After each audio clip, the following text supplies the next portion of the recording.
ब्रह्मानंदा पूर्ण परेशा सच्चिदानंदा जगविलासा परमात्मया जगदीशा तुझ्या लीला अगम्य. अशा असणाऱ्या भगवंता अगम्य तुझी लीला आहे आणि तू अनेक पुरुषार्थ केलेले आहेत.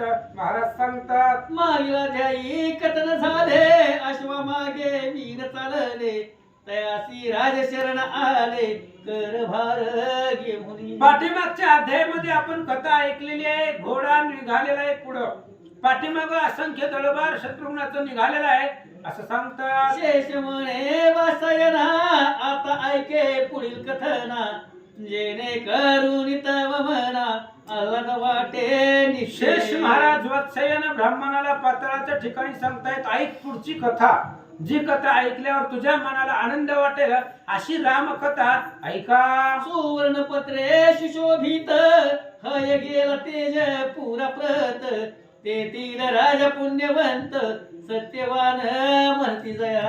आणि तेजपूर नावाचं गाव आहे, नगर आहे आणि त्या नगरामध्ये सोन्याची पत्रिका ज्याच्या मस्तकावरती आहे असा रामाचा घोडा त्या नगरामध्ये गेला आणि तिथं सत्यवान नावाचा राजा राज्य करत होता, अतिशय पुण्यवान होता असं सांगतात. धर्मे करी प्रजा पालन कवना नसे दुःख जाण ऐका नगरा माझी शत्रुघ्न अश्वा मागे चालिला. आणि घोड्याच्या पाठीमाग शत्रुघ्न निघालेला आहे. जात असताना शत्रुघ्न पाहतोय त्या गावामध्ये नगरामध्ये कोणालाही दुःख नाहीये, सगळे आनंदाने वागत असताना त्यांना दिसले. ते रम्य नगर अवलोकन केले भरत अनुज आपण चित्र विचित्र प्रकार झान सुवर्ण कलसे सुशोभित. ते नगर शत्रुघ्नानं पाहिलं. सोन्याची कळस प्रत्येक घरावरती चमकत होती, झळकत होती. सुशोभित अशा प्रकारची गावातली घरं होती. शत्रुघ्नानं पाहिलं.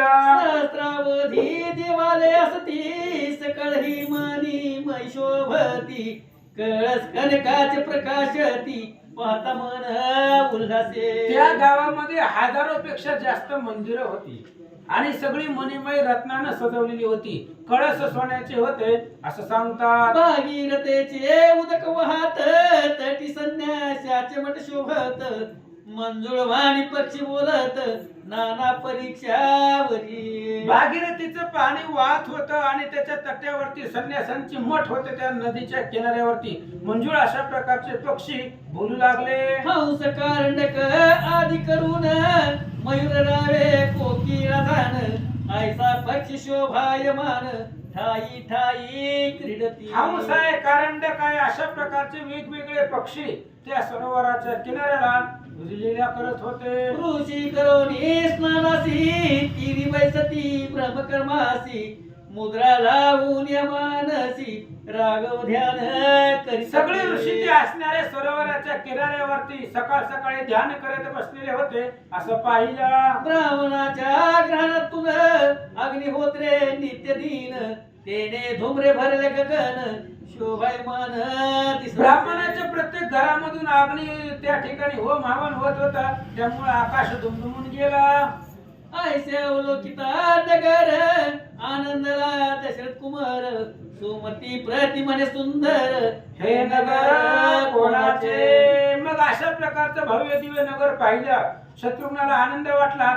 सुमतीला विचारलं कोणाचं गाव हाय. सुमती म्हणे शत्रुघ्नासी पुण्य कथा सांगत तुझसी श्रवण करीत पाप राशी नष्ट होय निचे. सुमतीने शत्रुघ्नाला सांगितलं पुण्यवान कथा सांगतोय, मोबाईलचं लॉक करून ऐका. अशी असणारी कथा आहे, अतिशय सुंदर आहे, गोड आहे. ऐकल्याबरोबर पाप राशी नष्ट होतात.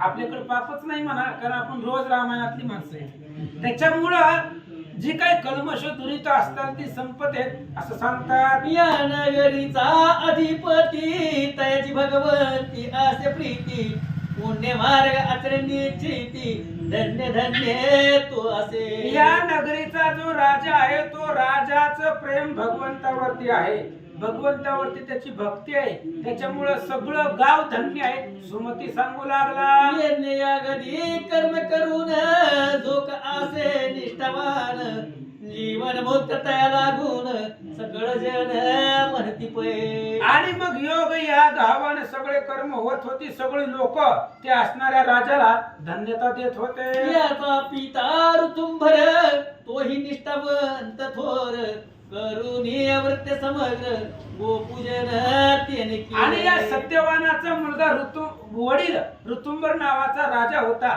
तोही पुण्यवान होता.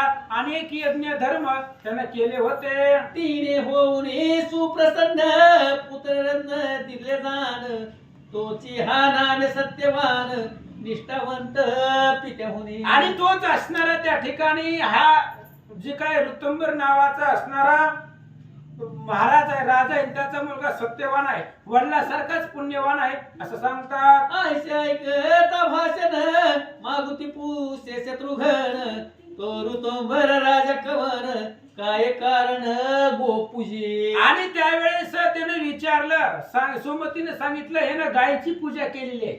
मग त्या शत्रुघ्नाने विचारलं ते ऋतुंबर नावाचा राजा कोण होता, कशामुळे गायची पूजा केली आणि गायचं पुण्य पूजा केल्यावर काय पुण्य भेटतंय सांगा. तया लागुनी विष्णू भक्त पुत्र कैसा झाला प्राप्त ही कथा मज व्रत सांगे सुमते पुढे म्हणे. सुमती तुम्ही शॉर्टकट सांगत जाऊ नका बघा, 9:30 पावणे 10 पर्यंत टाइम असते. उगा आपलं निवांत चलू देत जावा. सांगा सगळी समूळ कथा सांगा.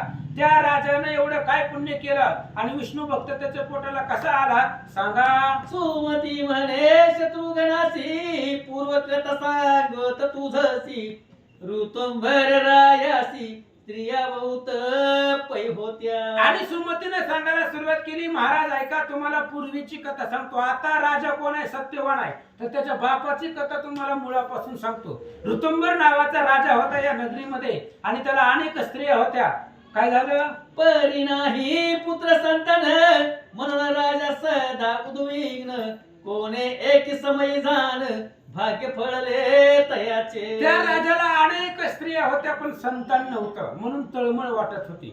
दशरथाचंही तसंच होतं. 700 अधिक 3 बायका होत्या पण पुत्र संतान नव्हतं म्हणून तो राजा सतत दुःखी राहायचा. परी नाही पुत्र संतान म्हणून राजा भाग्य फळले तयाचे. ज्यावली नामे तपोधन आला तयाच्या ग्रहाला गुण राये देऊन या आसन सत्कारेसी वैसविरा. सहज एकदा जाबाली नावाचे ऋषी, अरण्यकांडाच्या पहिल्या अध्यायामध्ये जाबाली ऋषींची कथा आहे. जाबाली ऋषींची चुळबुळ रामचंद्राला सांगतायत असो. आणि ते जाबाली ऋषी सहज घरी आले. घरी आल्याबरोबर राजाने पूजा केले. अर्धपाध्यादी करून केले यथाविधी पूजन तेने आनंद रात पोधन मग राया वरितया. मग अर्धपाद्यादी करून राजाची पूजा केली. राजाने ऋषीची पूजा केली. महाराजाला आनंद वाटला. महाराजा ऋषी वैया मदसे असती बहुत भार्या परी पुत्र नाही म्हणून या व्यर्थ जीने मज वाटे. जाबाली महाराज ऋषीवर या अनेक स्त्रिया आहेत पण पोटाला संतान नाही म्हणून खूप दुःख वाटतं. तरी पुत्र मदसे होई ऐसे व्रत सांगेल वलाही अथवा कवन्याही उपायी बल प्राप्ती होय मज. तरी महाराज मला चांगला मुलगा पोटाला यावा, चांगली संतती मिळावी यासाठी काही पर्याय सांगा. तुम्ही वराल जे वचन तेच मदसी असे प्रमाण आता धरले असते चरण तरी नुपेक्षी दयाळा. भगवंता ऋषीवर्या तुम्ही जे सांगाल ते प्रमाण आहे. तुम्ही काही सांगा ते सगळं प्रमाण मानून मी ते करायला तयार आहे. ऐसे तयाचे भाषण ऐकता ऋषी वदे ऐक आता पुत्र उत्पत्ती सतत वहता उपाय 3 असती पै. आणि त्यावेळी जाबाली ऋषींनी सांगितलं राजा 3 पर्याय आहे, 3 उपाय आहेत.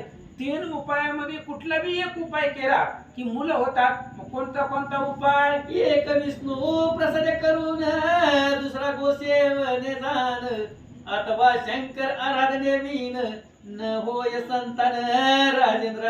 राजा संततीसाठी 3 उपाय आहेत. चांगले संततीसाठी 3 उपाय आहेत. एक विष्णूची भक्ती करावी, त्याने चांगला मुलगा पोटाला येतो. गायची सेवा करावी, गोसेवा म्हटलं जातं त्याला, भगवान श्रीकृष्णाने केली. आणि ती गायची सेवा जरी केली तरी चांगली मुलं पोटाला येतात, किंवा महादेवाची भक्ती करावी, असे 3 पर्याय मधलं कुठलं बी कर. तरी आता वर्म ऐके सकल पूजा घडेल देखे तोची उपाय कती तो हरिके तुझ लागी मी सत्य. मग आता सगळे तुझ्याकडून सगळंच पुण्य घडल, सगळ्या उपायाचं सार तुला मी सांगतो ऐक. गोपृष्ठ सरंगपुच्ची जाण वास करीतो देव संपूर्ण तरी करिता गोपूजन मनोरथ सिद्ध होतील. जाबाली ऋषीनं राजाला सांगितलं, गायची पाठ, गायचं पोट, गायची शिंग आणि गायची शेपटी या अवयवामध्ये 33 कोटी देवांचा वास आहे. त्यामुळे गायची सेवा कर, सगळे देव प्रसन्न होतील असं महाराज सांगतात. तू ते धार्मिक होईल सूत तरी पूजन करी सतत तू आसनी निष्ठावंत म्हणून बदलो मी. अरे तू गायची पूजा कर, तुला चांगला धार्मिक मुलगा होईल म्हणून गायची सदोदित पूजा कर. तू धार्मिक आहे, निष्ठावान आहे, विष्णू भक्त आहे म्हणून तुला सांगतो. आता सांगतो महिमान आपुल्या ग्रही धेनु आणून त्रेण उदक करविते सेवन त्याचे पितर तृप्त होत. आता उपाय सांगतो, गाय आपल्या घरी आण, त्या गायची सेवा कर, सगळे पूर्वजांचा उद्धार होईल. ते कोणी अन्नग्रास देती त्यांचे मनोरथ सर्व पुरती ऐसे असून तैसे गांजीती ते भोगिती यातना. राजा ऐक, गायीला जर घास दिला, गायीला जर भाकरीचा चपातीचा घास भरवला तर त्याचे सगळे पूर्वज सुखी होतात. आणि जर गायीला दारातून हाकलून लावलं, मारलं तर तो स्वतः नरकाला जातो आणि पूर्वज स्वर्गातले नरकाला जातात असं महाराज सांगतात. जे त्रसित गाई ते बांधती ती ते उदक न पाजिती तेही अघोर नरकी पडती बहुकाळ पर्यंत. जी गाय तहानलेली आहे, जिला पाणी प्यायचंय, त्या गायीला जर पाणी न पिता बांधलं आणि त्या गायीला जर पाणी दिलं नाही तर ते अधोगतीला महानरकाला जातात.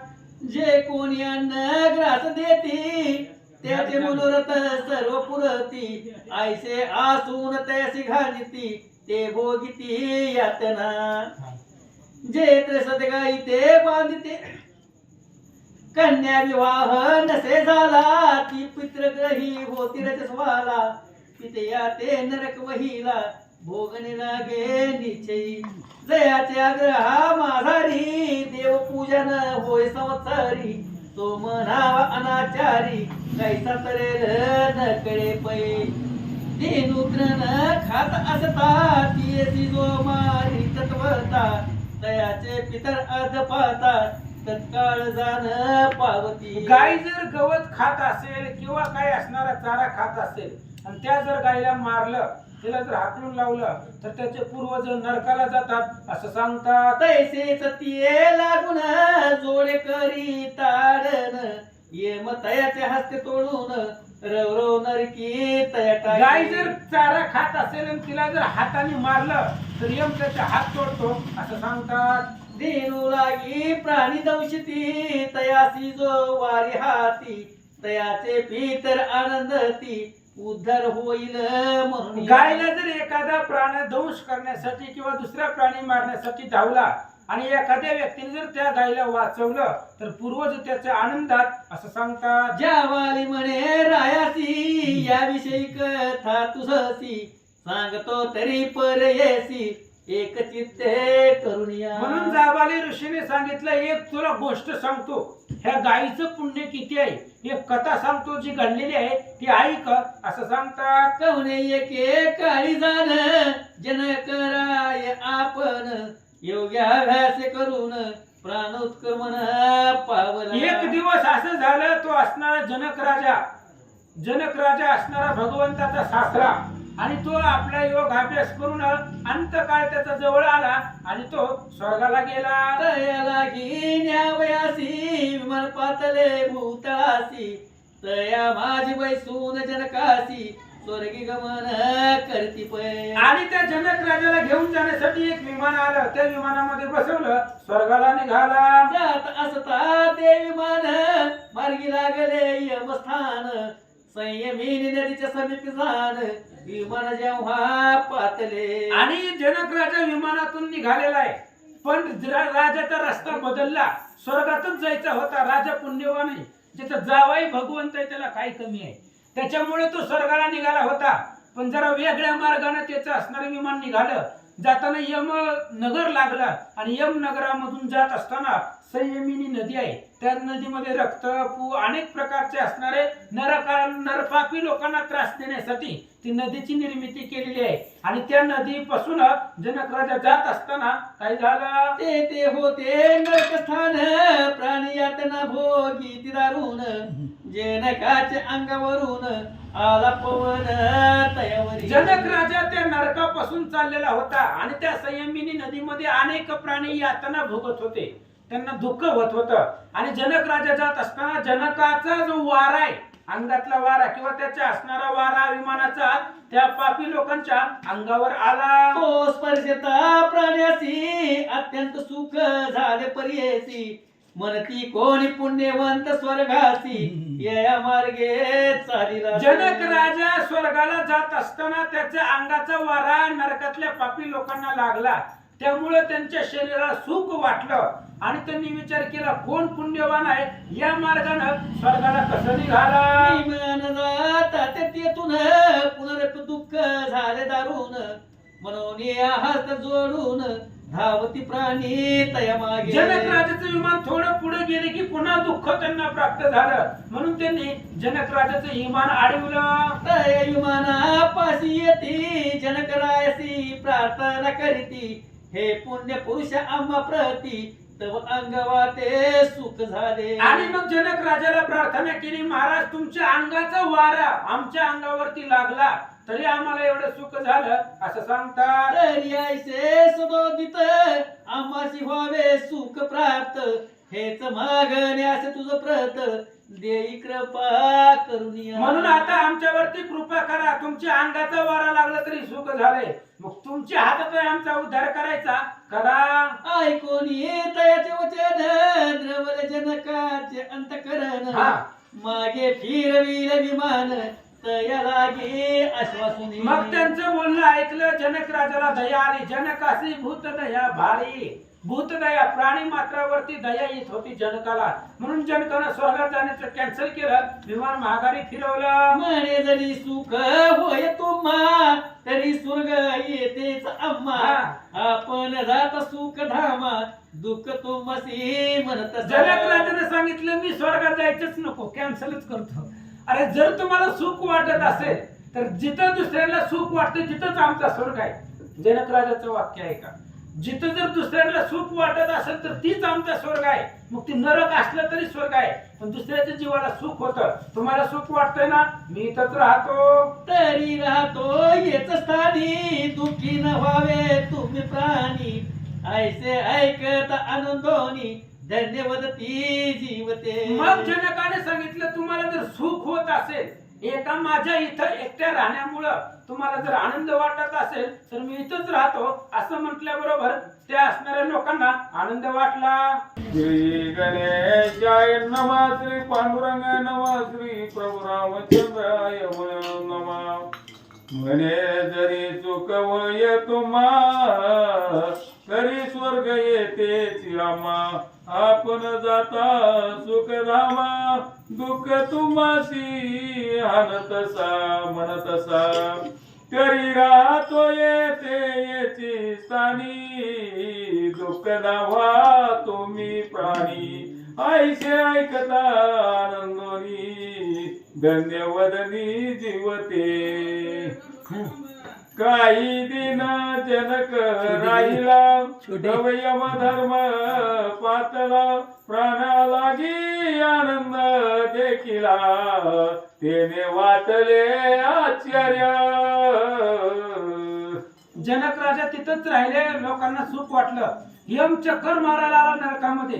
चला म्हणले आपण राजा जरा नरकातल्या लोकांची अवस्था बघून येऊ, म्हणून यम चक्कर मारण्यासाठी आला तर सगळे लोक आनंदामध्ये होते. या मला आश्चर्य वाटलं की या माझी पुण्यवंत जनकराय दृष्टी पडता गारा माझी गर रत्न निवडित जैसा जोहरी त्वरेसी. आणि यमानं त्या लोकांना पाहिलं, पण त्या लोकांमध्ये जनक राजाला ओळखलं.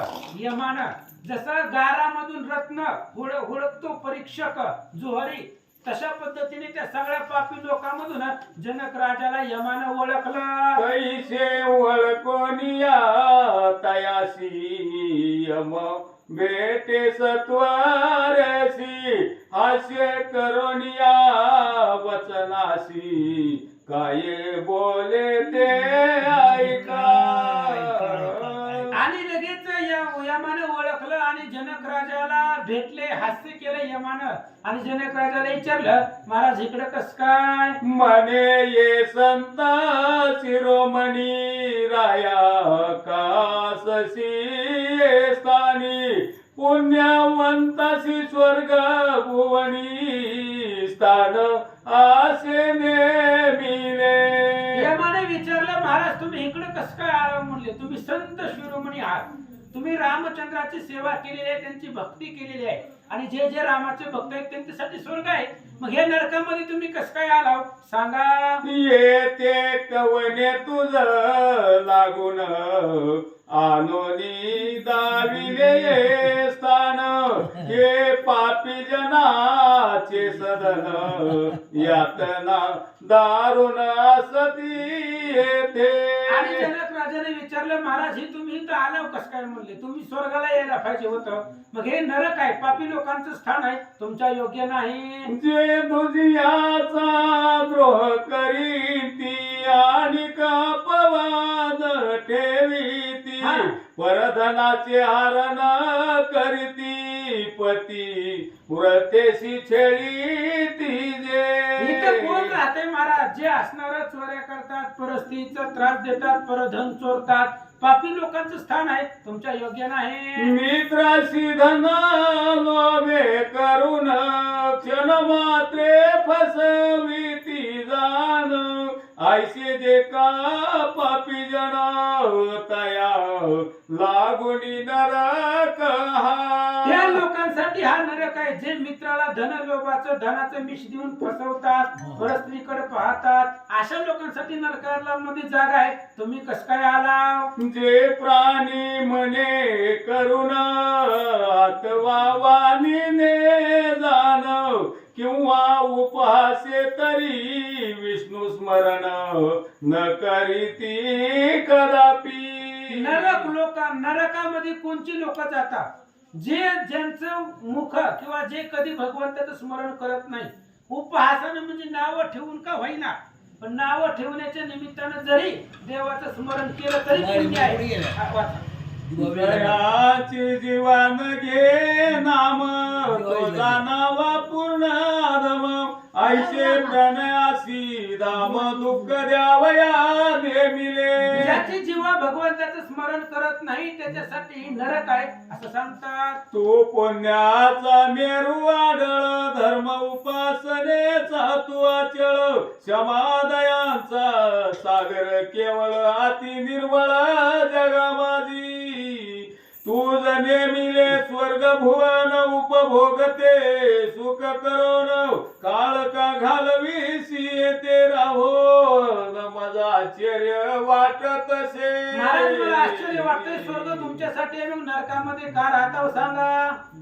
ये ऐकोनी यमधर्माचे वचन जनक बोले तया लागून येते राहिलो काय कारण सत्य तो जला निवेदितो. जनक राजाने सांगितलं, महाराज मी इथं का राहतोय? मला बी स्वर्गाला जावं वाटतंय, नाही असं नाही, पण इथं का राहतोय तुम्हाला सांगतो. माझा लागता अंग वात सुखे झाले ह्या प्राण्या प्रत तयासी पुनरुपी दुखात कैसे पाडू सांग. महाराज मी इथून जात असताना माझ्या अंगाचा वारा इथल्या लोकांना लागला, त्यांना आनंद वाटला, मग त्यांचा आनंद हिरावून मी स्वर्गाला कसं येऊ सांगा. म्या जावे स्वर्ग प्रती ऐसे जरी असे तव मती तरी प्रणयासी त्वरित गती नरकी होनी. महाराज तुम्हाला वाटतंय ना मी स्वर्गाला जातो, मी इथं राहत नाही, पण माझ्या बरोबर ह्या सगळ्यांचा उद्धार करा आणि ह्यांना मी स्वर्गाला न्या, तर मी जातो. आईसे ऐकून या वचन हस्ती धरले जनका लागून दावी तसे नरक स्थान परोपरी दुखाचे. आणि मग ही असणारी पापी लोक नरकामध्ये किती यातना भोगतात. जनक राजाने यमाचा हात धरला आणि यमाला दाखवू लागला. मने पापी आगोर मित्र स्त्रियेसी फसविनार म्हणून लोह शंकूवर घाल तसे यासी. आणि जनक राजाने दाखवलं लोखंडाच्या सळयावरती काही लोकांना बसवलेलं होतं हजारो वर्ष. मग जनक राजाने विचारलं यांना एवढं दुःख का. त्यांच्या यमाने सांगितलं यांनी मित्राच्या पत्नीला फसवलं म्हणून यांना अशी शिक्षा. 10 सहस्र वर्ष ऐसा दुःख भोगिला परियस मग ययासी गर्भवासा घालीन सुकर यवनी माझी. आणि मग त्यावेळेसच लगेच हे असणाऱ्या 10,000 वर्ष या शंकूवरती ठेवून पुन्हा यांना गर्भवासाला पाठवतो. यम सांगू लागला मग मानव जन्मी यासी कुबड होईल निचेसी ऐसा से हा पाप राशी आता पाहे दुसरा. आणि याला नंतर ना डुकराच्या जन्माला घालून पुन्हा माणसाच्या जन्मदिन पण चांगला नाही. याडा वाकडा कोपडा असणारा ध्यान बनविल आणि पुन्हा त्याला अधोगतीला पाठविन. आता दुसरा प्राणी आहे त्याचे कर्म सांगतो. या प्राण्याने बलात्कारी भोगिली पर नारी म्हणून या शिरवरव घोरी शतवर्षे भोगणे असे. आणि या दुसऱ्यानं परस्त्रीचा अभिलाष केलेला आहे म्हणून 100 वर्ष याला मी या नरकामध्ये ठेवणार आहे आणि या नरकाचं दुःख मी त्याला भोगायला लावणार आहे. अशा प्रकारचं दुर्धर असणारं दुःख याला मी देणार. नाही घरी स्वयंपाक रूमवर केलेला आहे. नाही देशमुख आहे रूमवर. पोतीला चालू हो पोती चालू. नाही बघू मी करतो फोन तुम्हाला. हा थांबा मी हे करतो फोन करतो तुम्हाला. नका तैसाची हानिक पायी परधन अपराई मित्र दोही म्हणून कर तोडो निढोई यू मांसार उदरी टाकीला. याच्या गुहा लागून आतिथीस न मिळे अन्न कधी न केले पूजन कवण्याही देवतेचे. आणि या व्यक्तीनं याच्या घराला अतिथी आलेला आहे. अतिथीला कधी यानं अन्न दिलं नाही, कधी कोणत्या देवाची पूजा केली नाही. अतिथी महागारीत पाठवला म्हणून नरकाला टाकलंय. म्हणून याद पाता मित्र नरकी अशी टाकिले अधोमुखी ऐसे नरक हे अवलोकी दुःख भोगविती प्राण्याचे. म्हणून मी यांना त्या ठिकाणी नरकाला टाकलेला आहे. अधोमुखी अशा प्रकारची लोक आहेत यांनी खूप पाप वाईट कृत्य केली म्हणून महाराजांना नरकाला टाकलंय. तुम्ही चला स्वर्गाला. सहस्रावधी प्राणी जाण करती जे का पापचारण तयासी नरक भोगल्या विना कैसा सोडू मी आता. हजारो प्राणी या नरकामध्ये आहेत आणि ती पाप करून आलेले आहेत. त्यामुळे ह्यांना नरक भोगल्याशिवाय मी कसा सोडू. राया न करी आग्रह मजसी जाई आपुल्या स्थानासी दुःख योग्य असे तयासी तेसी भोगिती प्राणी ते. याने सांगितलं महाराज जावा की तुम्ही तुमच्या रस्त्यानं. तुम्हाला अडवलंय का स्वर्गाला निघालो ना मग इथं नरकात कशाला थांबला. जावा स्वर्गाला. ही लोक यांचं नरक भोगल्याशिवाय मी यांना सोडू शकत नाही. जनक वदे धर्मासी तुन सोडसी प्राण्यासी तरी त्याचे पाप हरावयासी उपाय तरी सांग पाय. जनक राजाने विचारलं, महाराज तुम्ही यांना सोडू शकत नाही, नका सोडू, मग यांचं पाप घालवण्यासाठी मला उपाय सांगा, मी ती उपाय करतो आणि पाप संपवतो. जरी होईल माझे न तरी करीन सोडवण, परियासी दुखी ठेवून मी न जाई स्वर्गासी. महाराज जर माझ्याकडून यांचं पापाचं दुःखाचं निवारण होत असेल तर मी करील, पण मी यांना नरकामध्ये टाकून स्वर्गाला जाणार नाही. यमवदे राया जनका एक उपाय सेनिका, ते करीतो या नरका प्राणी सोडून जातील. यमाने सांगितलं, जनक राजे एक उपाय आहे, एक उपाय सांगतो, ते जर तुम्ही केला तरी सगळीच लोक तुमच्या बरोबर स्वर्गाला पाठवतो. प्रात काळी तो उठून सुदांत करणे करोन, एक दिनीचे तव पुण्य अर्पण करियासी.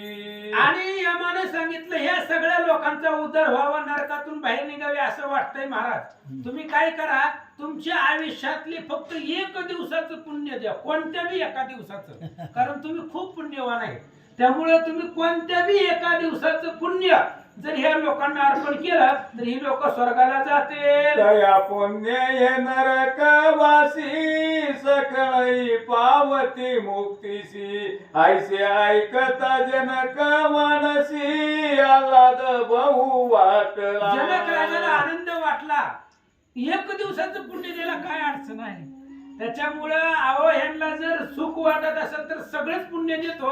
जनक राजा म्हणतात, मग जे जे जन्मापासून केले पुण्य आचरण, ते सकळही गेले अर्पण उदार जनके तयासी. यमाने सांगितलं होतं एक दिवसाचं पुण्य द्या, पण जनकाने सांगितलं जे जे पुण्य आजपर्यंत कमवलंय सगळं ह्या लोकांना देतो, पण त्यांना हितनं काढा.